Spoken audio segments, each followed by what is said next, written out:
Hello there and welcome to release question number 136 for CAHSEE Math. It says Gina is painting the rectangular tool chest shown in the diagram below.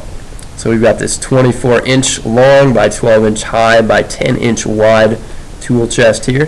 And it says if Gina paints only the outside of the tool chest, so we're not going to open this up and paint the inside, in other words, what is the total surface area in square inches she will paint? Let's underline surface area there. That sounds pretty important to me. We're going to find the surface area in square inches. So what we really need to do on this one is find the area of each side individually. That's the best way to do this one. That's really the way we have to do this one. And so let's figure out, first of all, think of 6 different sides, six different parts here. The front and the back, the top and the bottom, and the left and the right. Let's start with the, why don't we start with the top? So the top, I don't want you to draw this in, I'm just doing this to help you visualize what's going on. The top is this part right here. So don't draw that in for me, just think about what I'm talking about right now here. This is 24 inches long, and this from here to here is 10 inches. So this base and height for this particular rectangle, the top of the box, would be 24 by 10. So here, let's put that down. We have a 24 by 10 inch box, 24 times 10, that is 240. That'd be 240 inches squared. Let's keep going with this idea. Now the bottom of the box. And so the bottom would be the same as the top. It would still be that same area, just down here. It would still be 24 here and 10 there. So 24 by 10 again.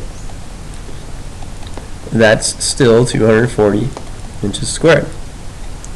So these numbers, we're going to be adding all these numbers together in the end because we want the total surface area, not just the individual parts. Okay, how about, what else do we have here? We've got the right side and the left side. Let's take a look at those right now. So don't fill this in for me, just think about what we're talking about here. What I'm saying, that part right here. How big is that rectangle? That's going to be 10 by 12.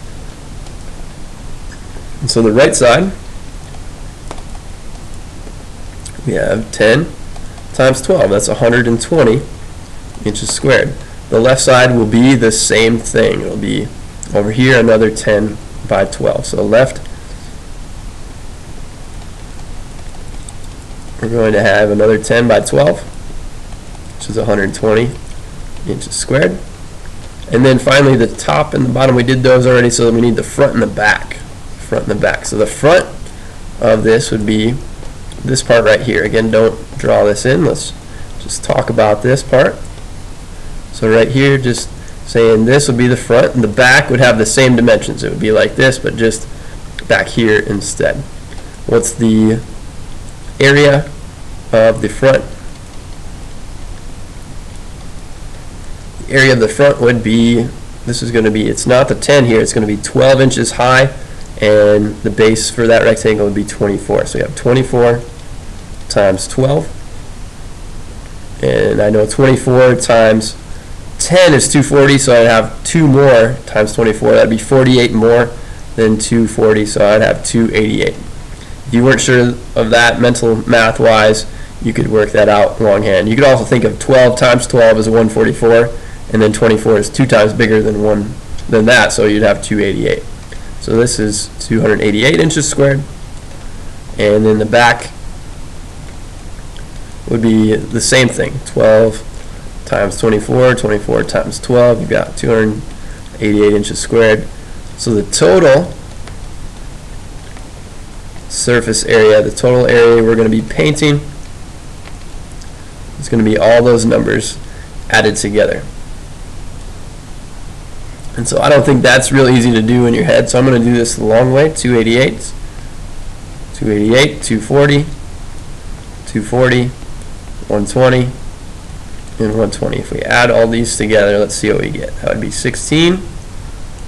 This would be another 16, 17, 21, hello again, Bell, 25, 27, 29, and looks like our answer is going to be choice C. Let's just double check that though. We ended with 9 and 6. This would be 5 2s, that's 10, 11, and 12. So 1296, that many inches squared. That is, in fact, our answer, choice C, for number 136.